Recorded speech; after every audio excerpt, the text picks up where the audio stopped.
by Shorebird. It's been very interesting looking at all the different weather reports that are coming in from across the country, and I'm so like, when Liz says she's going to be doing something behind my back, what she actually means is she's going to be prodding me in the back when one of you put a comment in the chat room. So please, as many comments as you like, and I'll try and notice them before I get prodded. I think what we're trying to do at the moment is this is based around the predictions that I made at the beginning of the year about how various different things in the field of HR would change, and we're going to be reviewing those again in January, but this is the last of the big four that we had. I spent a lot of time at the CIPD conference in Manchester and met with Andrew Lancaster, who's the head of training at the CIPD, does a lot of research, and a lot of things we're talking about today have come from the CIPD and the various different research which was presented at the conference there, together with all sorts of other people that I'm talking to around the world on what is happening in terms of learning and technology and the human side of it as well. I'm very interested to find out more about what you're doing in terms of training and development and learning within your own organizations, and also what you're doing for training and development for yourself. So please feel free to use the chat room as much as you like, and we will crack on. I said, this is a slide, so I can put my whole career into one slide. That is me on the, I'm looking at it, it's on the right-hand side, that's me. That was a cartoon done at a training day, which was financed by BMW. And everything else in there, I can sum my career. So I'll just talk you through it for those of you who don't know me, and those of you who do can tell me whether I've missed anything out. I started my career in Yorkshire working for the NHS. There I qualified with all my CIPD qualifications. And then as part of the reorganisation of the NHS, I took the opportunity to go off and work around the UK. Eventually ended up working for a Canadian company which took me off around the world. I was running their training and development function across Europe, Middle East, Africa, and then into parts of Asia Pacific as well. I ended up living in Hong Kong, came back at the start of this century, and got involved with the National Training Awards, which is the T logo there. I was one of their ambassadors. That is now being relaunched as the Princess Royals Awards for Learning. She's sponsoring that, and that is linked in with the City and Guilds. The CIPD is rebranded, as you can see there, and I'm the chairman, volunteer chairman of the CIPD North Yorkshire branch. I'm also on the National Council and lead the HR Leaders Forum for Yorkshire and the Humber. When I came back from Hong Kong, I set up my own business after doing a master's degree, and that's called Abacida. We then got a lot involved in training and development again. So Abacida is a Latin word. It means to put into logical order or deal with the rudiments of a subject. And as you can see, wondering, why is the Simpsons logo there? Why is the Bloomberg logo? Why is the BBC logo? Well, I launched with the Simpsons a range of training resources which focus on health and safety. It's the only business-to-business product which Gracie Films have ever approved to use the Simpsons, and works on the basis that Homer Simpson is the world's most famous and yet the world's least competent health and safety manager. We developed a news-based management development tool with Bloomberg using current news stories as case studies. We've also done quite a lot of work with the BBC on local radio talking about HR issues as well. Just in next month, well, January, we'll be launching Chartered Management Institute and Institute of Leadership and Management Qualifications. And I own a web shop which is called Workplace Learning Centre, which includes lots of different learning resources. Everything from posters, learning in boxes, courses in boxes, training DVDs, some e-learning, and all sorts of other things which will all be changing based upon the research that I've been doing and the types of things that people need in order to create the learning environments they want within their organization. So you can see the website address for the Workplace Learning Centre, if any of you want to take a look, is wplc.co.uk. Right, so what are we going to do today? Well, we're going to look at what is changing in learning development. We're going to try and understand why it is changing, how it's changing, and also look at how trainers are responding to those various different impacts on their job. I've always been rather intrigued that training is one of those lonely jobs in that you are there to tell people what they do well, but also to try and make them better at what they don't do so well, and so you can often be caught between a rock and a hard place. But in some organizations you're valued and recognized, and in others it's you're a necessary evil in some ways. So I'm wondering, what was the last thing you learnt focused on? Was it focused on your job? Was it focused on your Organization? Was it focused on you as an individual, or was it, have you not learned anything? Just tick a box. Ooh, right. An awful lot of people focusing on their job. Okay, right. This is very interesting. Very interesting. Um, when I look back over my career in training and development, I can see various different stages that have happened. When I started, a lot of the training that we were involved in doing was focused on the job. Everything was about making people feel better or do their jobs better. And historically, that would be things like you get your apprenticeship, and once you've got your qualifications for your job, you did nothing else. That was it for life, for your whole career. Right. Then in the 80s and 90s, we went through a period where everything was focused on the organization and how you fitted into the organization and what it is that your job meant to the organization and how the organization could benefit you as an individual. But now what we're seeing much more is a focus on the individual, so developing the individual as a whole, making the individual more adaptable, more friendly towards change, developing the skills that the organization will need in the future as well as the ones that it needs now. And also a lot of emphasis is growing emphasis, I would say, on attitudes and behaviors rather than simply job skills. Now, when we look at the results of the survey, that is not your experience at the moment, especially as individuals. So I'm wondering why you think that is. Why is it that you focused your training or your learning on the jobs that you have to do at the moment? So I'd be interested if you could put some comments in the chat box as to why that is. That would be really good. Right. No, it's just waiting for some people to type. Multiple attendees are typing. That's really good. Thank you very much.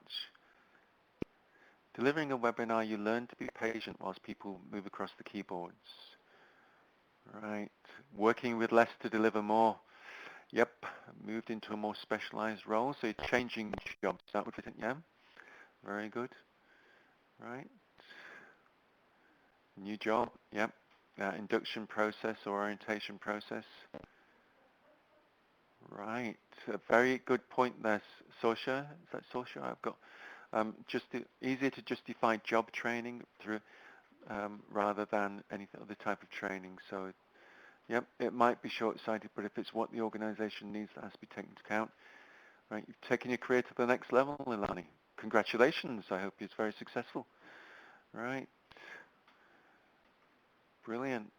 There's some really good answers there, and it's really given me a good idea of the sorts of things that are happening. It is, I think, that the priority has to be being good at the job you've got to do today and developing the next one and making sure that the people in our organizations are in exactly that same situation.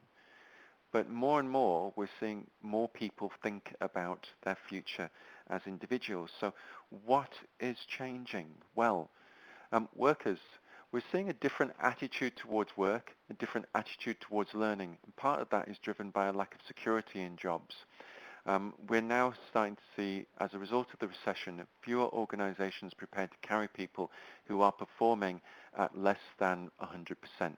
I know no one performs at 100% every day, but I've spoken to a lot of HR directors who say they're no longer prepared to carry the dead wood, which they would have carried in the past. So there are more people in a more flexible workforce because of that, but there are more people who are also highly valued as employees. The learning that people are doing, what we're seeing, is that people are thinking about their careers and thinking about their employability rather than simply the job that they have to do today. And part of that revolves around the lack of security. But I've spoken in previous webinars about the three types of workers, not three types of employees, because it's important, but three types of workers. Just before we move on, I think we need to think about what adaptability and learning makes you more adaptable, it makes you more viable within a changing business environment. And we'll come on to talk about that in more detail. But these three types of workers, if we can look at those for the moment. This is based upon research which PwC, the big consultancy, did. They identified that by 2020 we would have three types of workers. I believe many organizations already have these types of workers, and when we've discussed this in previous webinars, lots of organizations have said that they have. I suspect that you will all be able to recognize these people in your organizations. The permanent employees are the people obviously who are permanent. They work for an employment basis, and they're all about being the mainstay of the organization. And your learning there, or your learning that you provide, is aimed at creating an increased commitment, an increased two-way commitment. You invest in them, they will invest their time and energy in you as well. When you look at the reasons why people leave jobs, it's very rarely money or the financial rewards. It's the lack of career development, it's the lack of investment in skills and knowledge. And you can motivate people an awful lot by providing them with skills and knowledge and training. We then have a lot of people who are in their middle career who have become knowledge consultants, people who are too expensive for an organization to employ on a full-time basis, but the people that they want every so often. A lot of my neighbors at home work from home as all sorts of things, from accountants and solicitors and web designers, all these sorts of things. They go into organizations when they are needed, but very quickly leave after the project has been completed. The training that is provided for these, or the training that people seek out for themselves, is about increasing their marketability, increasing the number of people who will be interested in them. Peter Cheese, who's the chief executive of the CIPD, has made a comment about both of these types of groups, in that it's very possible to complete your CIPD or IPM qualifications, as they once were called, and never do any other type of career development or professional development again. What we are seeing more is that people are now investing in their continuous professional development. And what the answers that you have given when I asked the first question all seem to be about continuous professional development and building your professionalism and your career, either as a result of changing jobs or moving careers to the next level. That's been very interesting. And also a large part of the workforce is now, we are looking at temporary workers. These don't necessarily need to be basic jobs, but they very often are. And this is the training that those people are looking for, is increased adaptability. They will be able to tell you what they've worked on in the past and how it will help them work for you in the future, the types of warehouses they might have worked in, the types of offices, the types of factories, the working opportunities that they've had. So we're seeing a separation of of workers into three different types and three different types of training, being motivated by three different types of motivation, for want of a better expression. It's be interesting just whilst moving on to the next slide, as you've seen those types of things within your own organization. Right. So, why is workplace learning changing? Right. Well, we can go through just these 8 points. As I'm going through these, if you agree or disagree with any of these, then please feel free to make a comment in the chat box. If you've not seen any of these at all within your own organization, that might want to let me know that as well, so we can discuss about what the signs might be that they're coming along. But let's think about these for a moment. I am a governor of a secondary school. It's a secondary school in Leeds, which has the top A-level results of any secondary school in Leeds. I'm very proud of it. But when you go around the school and you see the way in which children are learning, they're much more learning objective focused. They know what good work looks like because there's an example of it on the wall. They know what bad work looks like because there's an example of that as well. They'll be able to tell me, as I'm talking to them, what is missing from the essay that meant that they got a grade below the one that they wanted. They'll be able to tell me what it is that they need to learn, and more importantly, they'll also be able to tell me where it is that they need to go to find it. So they're becoming much more inquisitive. There's much less of the show and tell in education. When you take that to the senior levels of education, whether that's at a university or a college, there is again much more emphasis on the discovery. And when talk to employers about the graduates that they recruit, they look for people that have come from practical degrees rather than theoretical degrees. So education changes workplace learning because people have a different perception of what learning is. In my career, I've met lots of people whose experience of education was being shouted at, being told they were naughty boys. They had a very negative feelings when they were in a classroom. The next generation of trainers in business will not have to deal with that quite so much because essentially education is preparing people for a life of learning. We've already discussed the way in which work is changing and the three different types and way in which that focuses people's minds on the different objectives and the way in which learning fits into that. Entertainment. Well, you'll have heard about people having 15-minute attention spans. You'll have seen computer games. You'll have seen films. If anybody's seen the new James Bond film, I think it's fantastic. But it's non-stop action all the way through. And so entertainment is starting to play a key part in learning as well. In previous lives and running training departments, there was an element of what I called entertainment. We had to entertain our salespeople to get them to the venue for the course and mix the training in with the entertainment. Now entertainment is going to be a key part of the way in which people learn at work because of the way in which they're being entertained. There are attitudes which are changing as well. So we have a different attitude towards work, we have a different attitude towards career changes, we have a different attitude towards periods of unemployment as well. We spoke a little while ago to one of the guys who was one of the secret millionaires on the Channel 4 program, and he'd worked for the same organization throughout his whole career. And we asked him, how did he maintain it? He said, well, every day there was a quiet day, which wasn't very often. I went off and learnt something, preparing for the next stage of my career. And that attitude is now more prevalent than it used to be. People used to say, I know what to do my job. Now people are looking for those learning opportunities for career development, and that is one of the attitudes that's changed.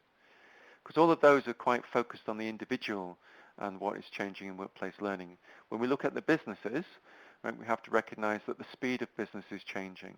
We need people who can change rapidly, who can adapt to new processes, new procedures, new ways of working. And that is a lot easier if you're used to learning. A learning organization, which is one of the buzzwords that we had a few years ago, talking about these things does make me feel old, but learning organizations were all about learning so you could adapt to change quickly. Has anybody worked in a learning organization? Yeah? That's what could we do where business wants people to look for learning opportunities but individuals show no desire to do so? Whoa, that's very interesting, very interesting. It's like, why are people not interested in learning? That would be one of the things I could ask Shortshire. Is why is it people don't want to learn? Because it's very often not so much the situation of why are people not learning, it's do they have confidence that the learning will actually give them some benefit in the long term? How is the opportunity to learn being positioned within the organization? How is it being explained to them the need to learn? All of these things that speed of business, internationalization. Your competitor is not the person in the organization down the road. Your competitor or your customer could be on the other side of the world. If you've been watching commercial television recently, you've been seeing the UKTI advertisements for Export Week, which are all about there are opportunities out there. How is your organization going to meet those? You can probably see those commercials on the UKTI website. You can show those to your employees. You can say, how are we going to compete for this business? Right? What do we need to learn? How do we need to change? How do we need to make ourselves attractive to be able to get this business? The more business that we have, the more secure our jobs will be. The more secure the business will be, the more it will grow. How can we be a part of the business that enables it to grow rather than just stagnating? Because if you're not growing, you're not stagnating, you're actually moving backwards because everybody else is moving forwards. And it's that, the positioning of learning within the business context, the positioning of the individual within the business context is what is missing from when you say nobody wants to learn. Right? Well, people do want to learn, it's just, well, why should I learn? But you've also got the residue in part of that from the negative experiences people have had of education, especially if they've left after 16, where they've gone from a negative experience of learning into a workplace where they've learned how to do the job and then they think that's it. Ilani is just saying sometimes people think that learning in business will increase the hours spent in work and will not help them develop. The more you learn about the job, the easier the job becomes. The more adaptable, the more interesting it becomes. There are cases of people being able to demonstrate that fact. what you're describing there is not so much an issue with learning, but an issue of culture, where people there is something else in there which is limiting people from learning, not just the learning issue. That may be the signpost, it may be the catalyst, it may be the indicator, but it is not really, from what you're saying there, the key issue. There is something else which you need to delve into in a little bit more. Pockets across the business. Once we find why, we can tackle it head on. You're perfectly right, but don't expect Krakatoa. Things that are worth happening generally happen slowly, and it takes your early adopters. Then you get the people who, I've seen somebody else doing it, I will now do it a little bit as well. You have to almost go and sit with your marketing people or find a marketing person and say, how do you build a brand? How do you get people to buy into a product? Look at what has happened with those pop stars who've built their careers on YouTube. And I'm looking at Liz now and thinking, like, you're a mother, you'll know these, but people like Justin Bieber started his career on YouTube and built it from there. People on the guy who's, I can't remember his name, but I never expected that bloke, that song. He did it. And also the latest Calvin Klein underwear model built his career on YouTube by posting videos which were seen by Calvin Klein's marketing team, and they then tapped him up for the advertising campaign. Seems to be happening in pockets across the business. I think what we've got is you need to go into your marketing department and look at how do you actually market the products that you're selling. Look and learn some lessons from them as well. If you're in Yorkshire and North Yorkshire, the CIPD branch here will be running the event with some marketing people talking about how to market across, take the lessons from marketing and put them into employee marketing, because employees are customers. We've already had people talk about the cost of provision. I think there was somebody saying that it's easier to get funding for job-related training than it is for non-related training. Is that all I've got? Right.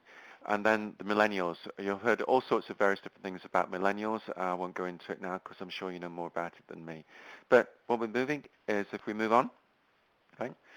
Knowledge, is the money you have available for learning increasing, decreasing, or staying the same? If you could just tick one of the boxes fairly quickly, and then I will tell you about all the free types of learning as well. Staying the same seems to be the thing. Staying the same is not increasing, decreasing. It's one case of it decreasing. Right, okay, if we move on to the next slide, I will explain about how you can stretch your learning pound. As they say, the pound stretcher of learning is about to be developed or explained here.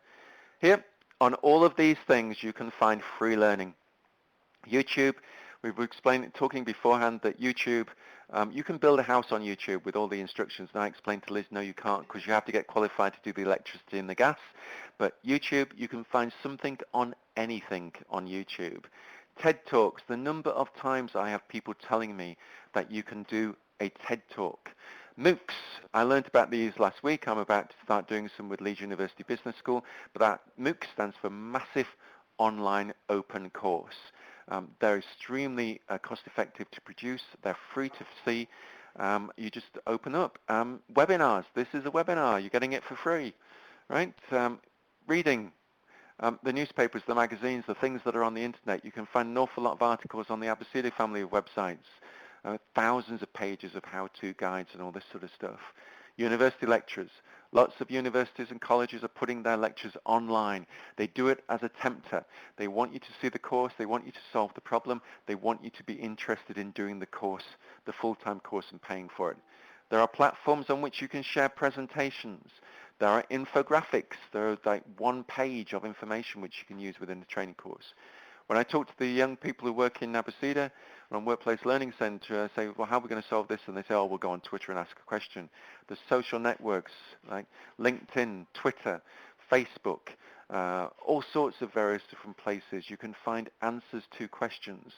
And the consumerization of learning means that it is being used as a marketing tool. We have at our Workplace Learning Centre produced courses for insurance companies and for accountants, which they then provide to their clients for free as an added value of being their client. So there is lots and lots of free learning available. You do not need to worry about the amount of money you have in your budget. necessarily. What you do need to worry about sometimes is whether the good learning um, is whether the free learning is good or bad. So, would you be happy, just if you can put in the text box, would you be happy to participate in a piece of training? Oh, we got one of these. Yeah, we've got a poll. Would you participate in a learning activity that was provided free by a company who wanted to sell you something? Just yes, no, or depends. Oh, it goes right up. Right. Okay, if we move on. No problem. All right. Okay. Right, looks like some of you are a bit skeptical. About 54% saying it depends upon what they were selling. Well, hopefully they're selling something that you want to buy. You can always make that decision. But free, good or bad? Well, if it's free, it's available to all. The universities and colleges are telling me that they're looking to use free training as tasters for the full paid courses. The big problem with free training is the lack of validation. You can't get a certificate at the end of it. You can get onto a full MBA course at Harvard University and watch all of the lectures about it. You can't submit your essays or assignments for accreditation. You can't get a certificate at the end of it. But as an employer, you have to work out whether you want the certificate or whether you want somebody who can demonstrate that they've gone out and found the knowledge and then applied it in their workplace. It is a difficult one, but one which will have to be organized or decided upon. The advert funded, we have already looked at that, but this, so we were talking to Liz before we started, and so saying, okay, learning is going to be much more widely available. The internet makes it much more widely available. You could go to libraries, all sorts of various different things. But if it's advert funded, it's like ITV. If it's the BBC, then it has to be paid for in some way or another. If it's not paid for, then it will end up being provided by people who really have nothing else to do. The quality will always come out, and the quality is always worth paying for as far as I'm concerned. But then again, I sell it. The advert funded, I think you'll find adverts coming up in the middle of presentations. You'll find adverts on pages, and a YouTube channel will have adverts on the side of the screen, those sorts of stuff. The biggest problem, I think, with the free training is that it can be unstructured. You can end up with somebody having deciding to go off and find something. They don't know whether it's good or they're bad. They pick up on somebody else's opinion. It's not fitted necessarily into a planned learning strategy. They don't really know how it's going to help them with their job. It just seems to be the right thing to do. But I think people, if they're going to go off and find their own learning activities, need much more support in what they're going to look for and what it is that they're going to do with the learning once they've found it. My other concern about free training is that it can be a solo activity. I've spoken to lots of organizations who send people off to find free training, and then they come back and share what they've learned with their colleagues. That's good. But very often it can be a solo activity, something that people do when they're a little bit bored got nothing else to do. They can justify, oh, I'll go and find some training rather than doing an unpleasant job. And we need to make sure that I think learning is a human-to-human activity as much as it's just the collection of knowledge. But that structuring would also help to answer the question that Shortsha Bangham had earlier on. You need to put some structure about around the learning that people are doing. Right. So, would like to know, how important is a certificate to you with the training that you get from people? Okay, so is it very important, fairly unimportant, or not important at all? Ooh. Right.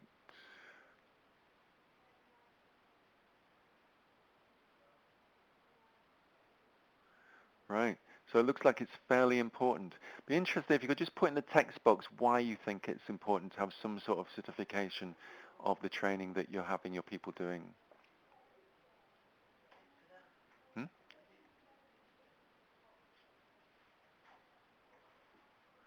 Very good point. Very good point there. Right. Yeah, the certificate of attendance can mean you didn't actually do very much. The Care Quality Commission, there are statutory training which is required, so a certification of that would have to take place.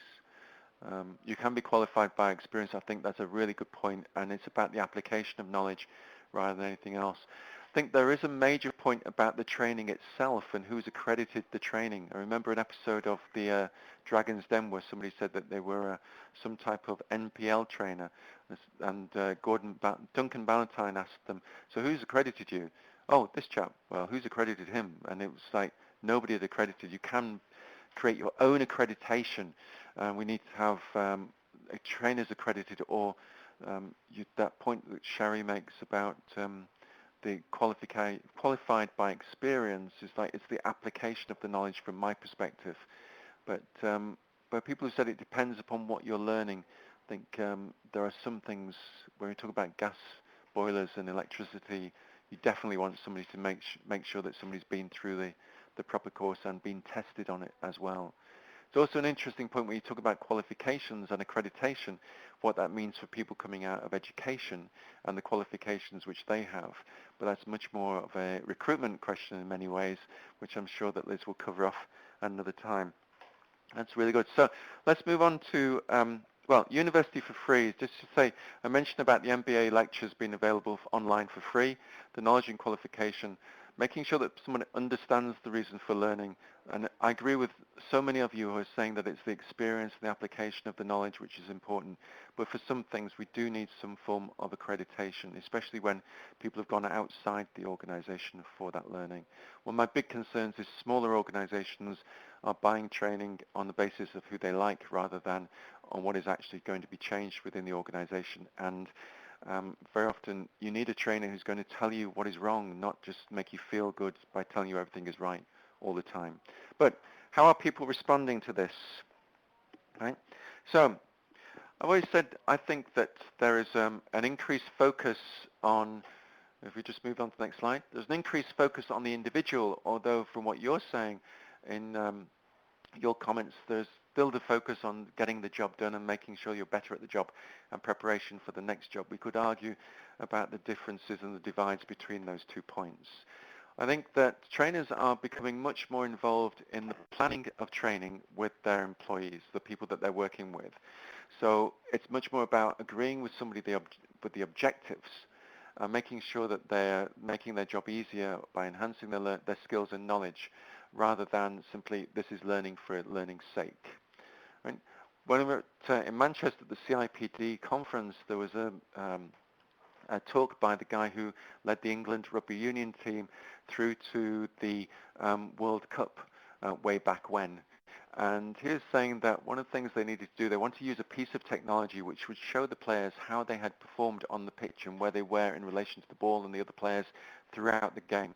In order to get them to understand how to use that piece of technology, they first had to get them to use a computer and to understand how to use the computer and to use it as part of their lives. This translated into the fact that you need to get the basics right. You need to make sure that people have all the various different skills and knowledge and attitudes that they need to work in your organization, full stop, and then also to do the job that you want them to do. Too many people are sat down in front of computers not understanding how to use their computers properly. We make a vast investment in terms of the computers, the technology, the tools that we give people, but we don't actually make sure that they understand how to get them right. We also don't necessarily reward people for the achievement of a learning objective. And at the same time, there is no sanction for the failure to learn in many organizations. We merely carry that person along. Sorry, I knocked the microphone. Right? We merely carry people who haven't learned and give them something else to do. It's a key skill, as we talked about earlier on. It's not necessarily going to be the job skills that you have, but it is the ability to learn. It's one of the skills that are being taught much more in our schools and colleges so that people are adaptable. They can change. This reward for achievement should be the career progression. It should be the added benefits. It should be the increase in pay. It should be being recognized by other people as having added to the business by the skills and knowledge that you have gained in order to move the business forward. Right. Okay. Now the response, I think as well, we have to think about the technology.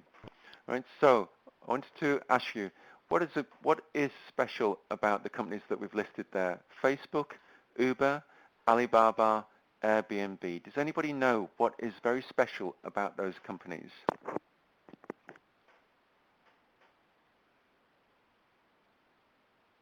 Hmm?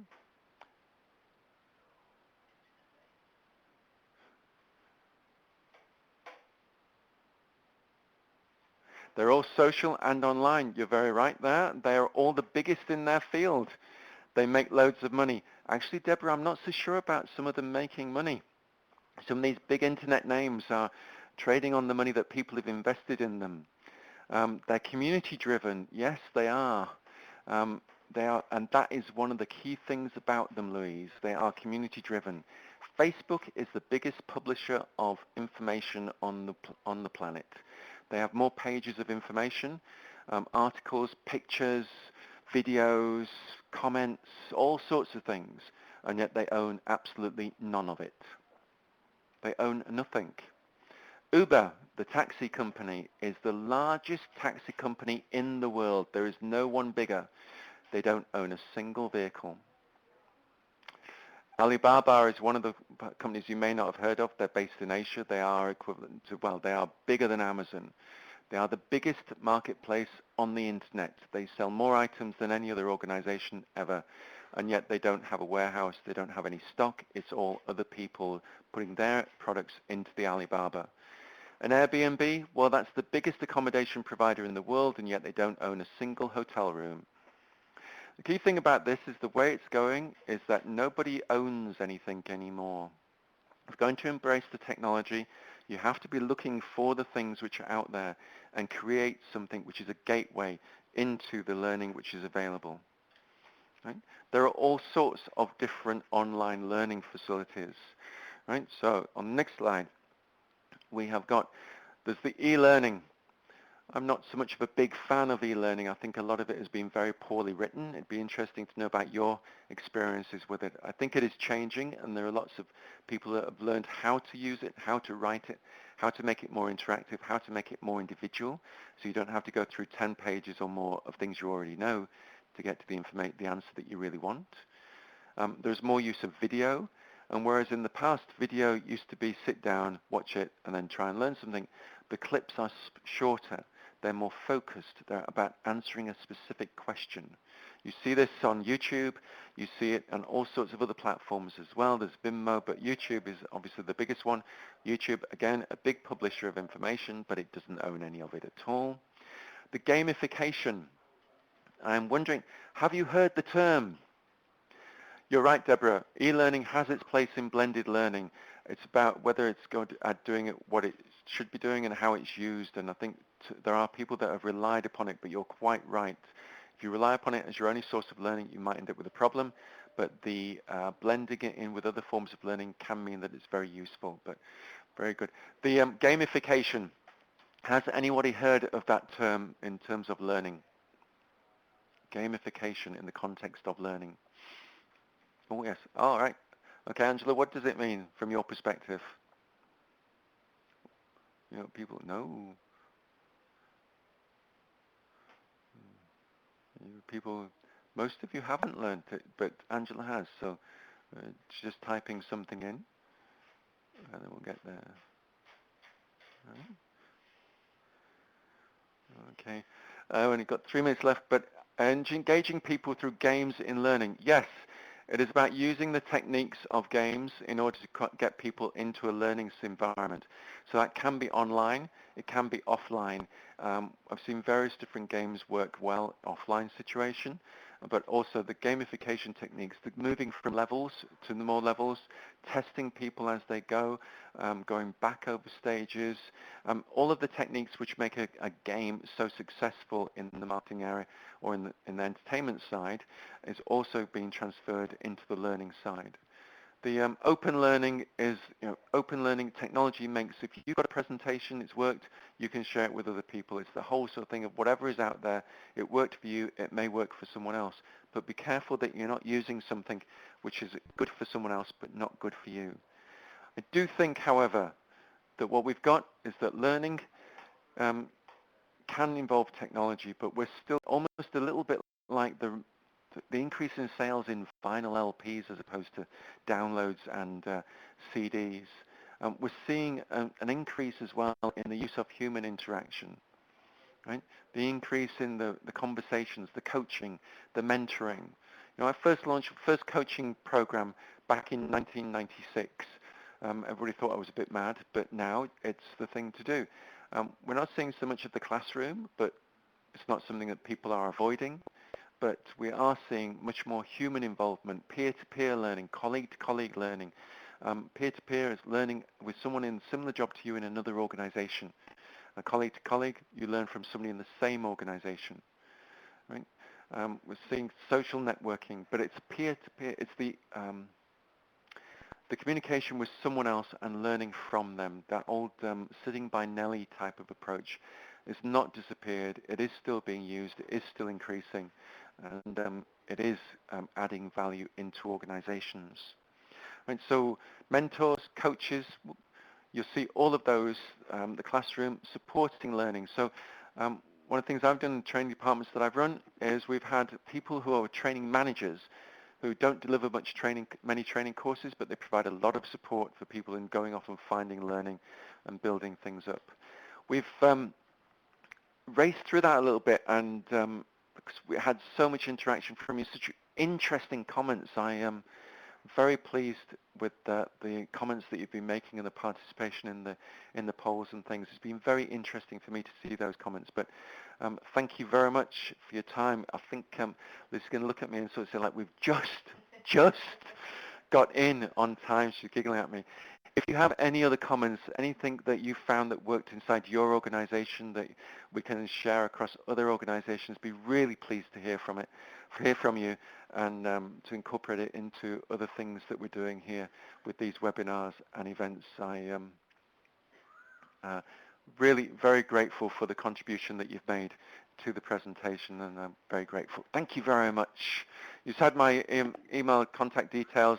Go up there if you want to contact me about anything, please do so. I'm going to hand you back over now to Liz, who's going to give you some information about the next ones. Thank you.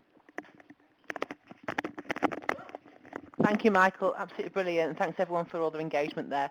I'll certainly be sending through a recording of the webinar to everybody. Absolutely, Kerry. And obviously the slides are below. But really appreciate everybody's involvement there. Next week, we've got Managers Demons with Barbara Nixon. And then the week after, we're looking at how to conduct effective 360-degree feedback. So join us then. It'll be lovely to see you again. And if you wouldn't mind just getting in touch with us with regards to any feedback. I've got a specific landing page here, if you wouldn't mind just filling that in. And it'll be interesting to see what your thoughts were and give some feedback to Michael as well. That would be lovely.